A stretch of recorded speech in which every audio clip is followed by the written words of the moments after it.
माझा लहान बालपणातला काळ असा होता, की अनेक संकटातनं जात असताना माझ्यावरही डिप्रेशनची काळ होता. ओके.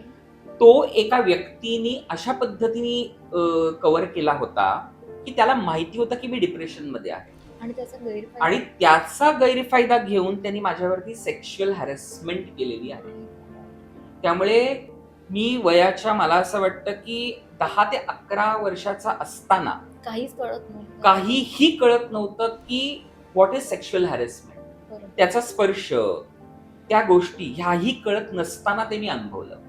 आई-वडिलांना कसं सांगणार? ही सांगण्यासारखी गोष्ट आहे का?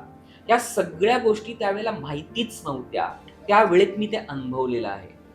आणि त्याचा जेव्हा मी बळी पडलो, काही काळ त्यांनी माझा गैरफायदा घेतला. त्याचा किळसवाणा नंतर व्हायला लागला, की हे काय चाललं? हे नक्की योग्य आहे की नाही? बरोबर. जेव्हा मी तोंड उघडून आईला सांगितलं, तेव्हा मला आईने सांगितलं, "तू गप्प का बसलास?"